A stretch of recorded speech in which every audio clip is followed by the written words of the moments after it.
ઓહ, આટલા બધા કપડાં આ નાના કબાટમાં કેમ આવશે? જો તમારા કબાટમાં પણ જગ્યા નથી બચી અને આવો મેસી લાગે છે તો ચલો કેમ ઓર્ગેનાઇઝ કરવો એ બતાવું. હાય ફેમિલી, કેમ છો બધા? આઈ હોપ બધા મોજ કરતા હશો. હું છું માનસી રેણુકા અને સ્વાગત છે તમારું એક નવા બ્લોગમાં. તો આજે આપણે કરવાના છે અહીંયા મારા મેસી કબાટને થોડો ઓર્ગેનાઇઝ કબાટ. થોડા ઓર્ગેનાઇઝર્સ મેં મંગાવી લીધા છે. આપણે જોઈએ કેવા કેવા આવ્યા છે.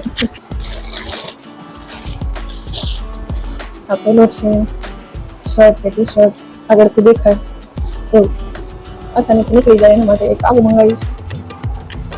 પછી છે 3 આવ્યા છે એકમાં.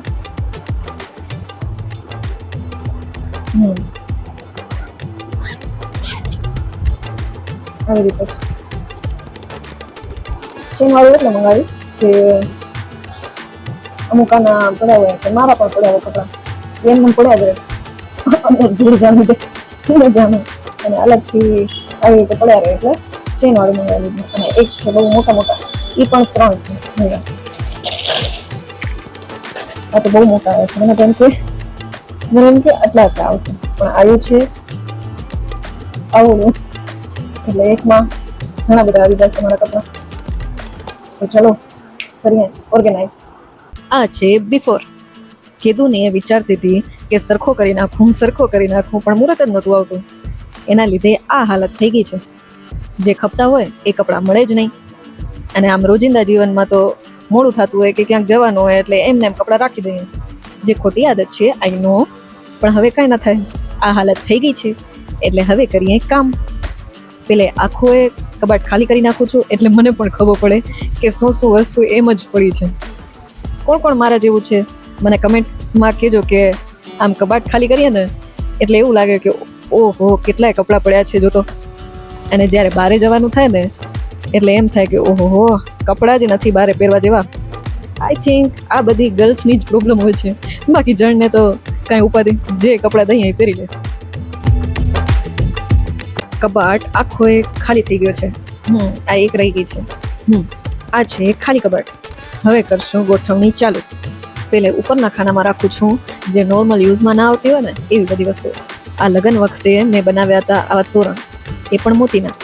અને પોખવાટાણે ખભા પર રાખે ને એને શું કહેવાય ભૂલી ગઈ, એ પણ બનાવ્યું હતું. અમારે એક દીદી ભાડે રહેતા ને એમણે શીખવાડ્યું હતું. અને આ જુઓ મારી ઢીંગલી, એને તો મોજ પડી જાય હો ભાઈ. હું કબાટ કે સેટી કે કાંઈ ખાલી કરું ને એટલે એને એમ જ થાય કે હા સ્વર્ગમાં આવી ગઈ. અને આ ખાનામાં રાખ્યા મેં પર્સ, જે મેં મારા લગ્નમાં જોયા હતા. બસ પછી યુઝ કર્યા જ નથી. વળી કબાટ સાફ કરું એટલે સાફ કરીને મૂકી દઉં. નીચેના ખાનામાં મોટું ઓર્ગેનાઇઝર, જેમાં લગભગ બધા જ જે રોજ હું નથી પહેરતી ને એ બધા જ કપડાં આવી ગયા બોલો. વચ્ચે રાખું છું બજારમાં કે બારે પહેરી જવાના કપડાં, ઉપર ચાલુમાં પહેરવાના કપડાં.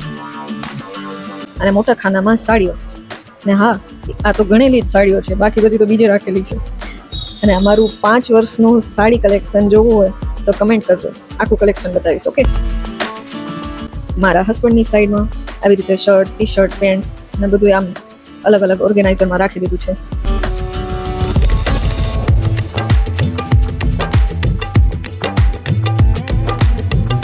અને હા, આ ઓર્ગેનાઇઝર્સની ક્વોલિટી બહુ મસ્ત આવી છે યાર. આમાં આગળથી દેખાય એવું આ શર્ટ ટી શર્ટ માટે. અને આ બહુ મોટા ઓર્ગેનાઇઝર્સ, લિંક ડિસ્ક્રિપ્શનમાં મળી જશે. આજ માટે આટલું જ, અને મળીએ નેક્સ્ટ વિડીયોમાં. બાય.